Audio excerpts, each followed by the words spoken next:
Morning everybody, it's great to see you all here bright and early. If I go too fast it's because I am just a bit conscious we may have a fire alarm, so just slow me down at any point if I go a bit quick. As Paul's alluded to, I'm going to talk about trying to change an organisation to think digitally. It's not easy, especially in our industry where we've got very traditional routes of marketing. Digital is still seen as the new kid on the block in a lot of places. Some companies are being more innovative than others, and some are trailing behind. I'm part of a group that meets on a quite a regular basis, where we have marketers and medical and legal people and regulatory people, and we sit down and we debate about digital and some of the evolution in our industry. And it's quite interesting hearing the different opinions of people.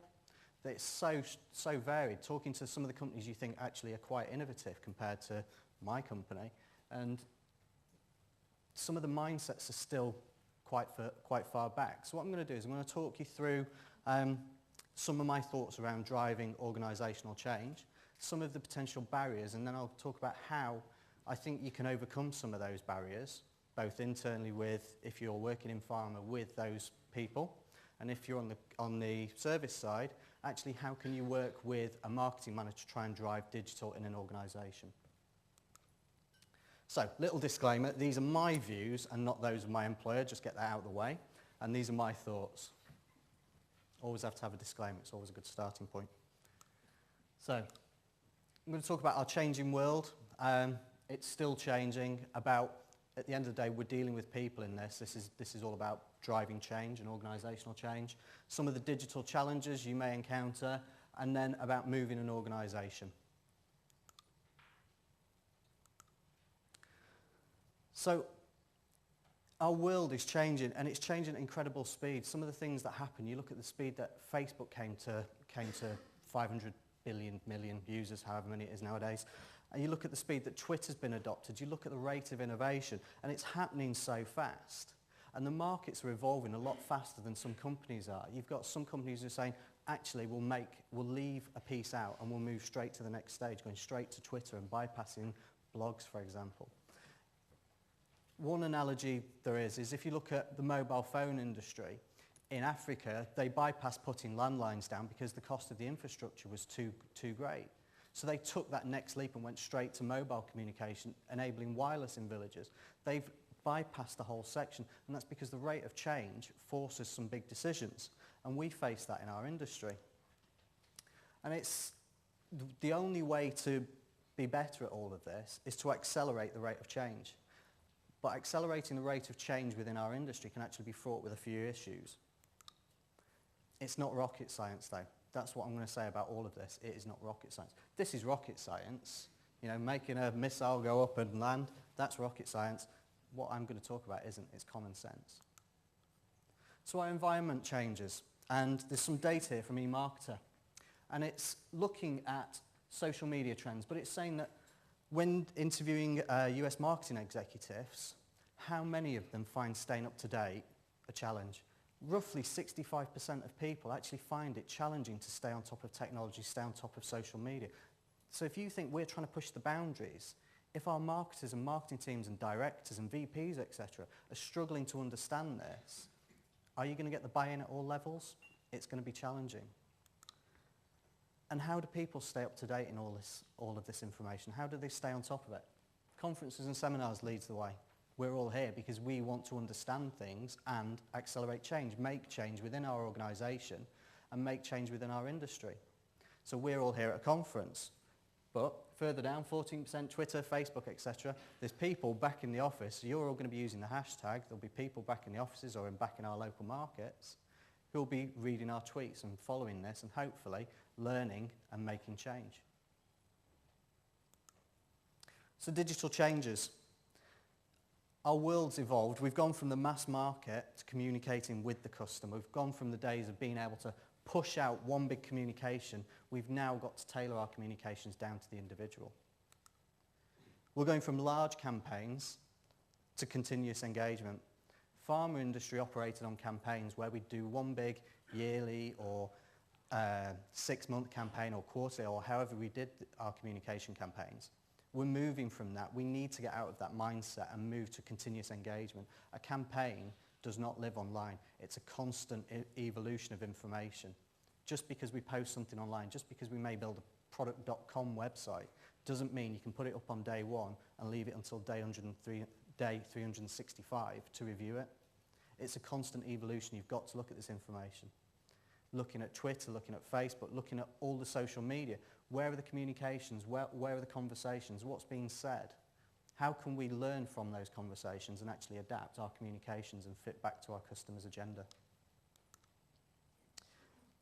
And we're going from controlling the message to transparency. It's so easy now to find information. Information is available online. It's so easy for our patients, our healthcare professionals to look at this information and actually go away and say, is this the whole truth? Am I being told everything about this?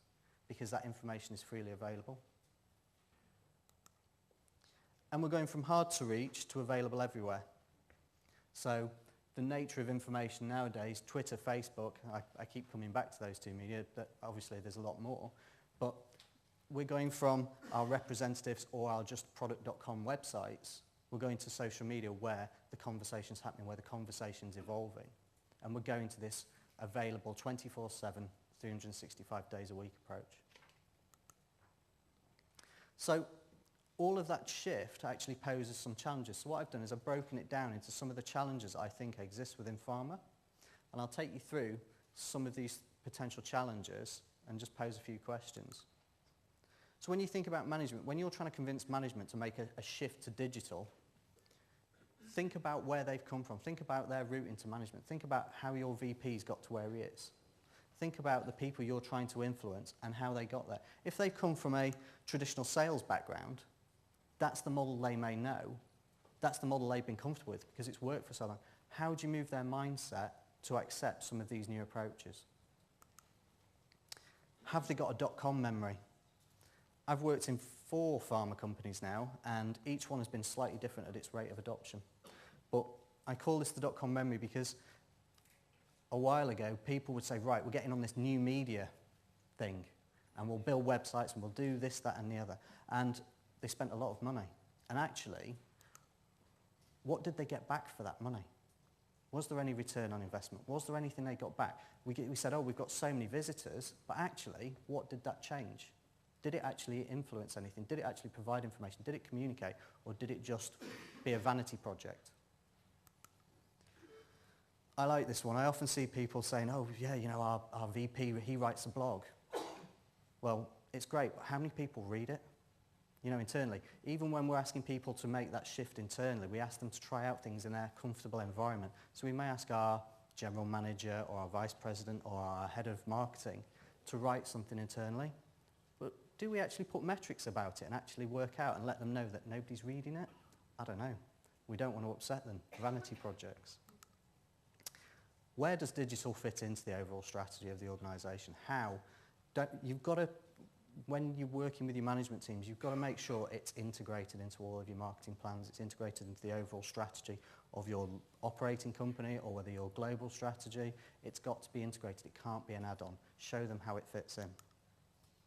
And as the money's getting tighter, actually, spending's going to get tighter.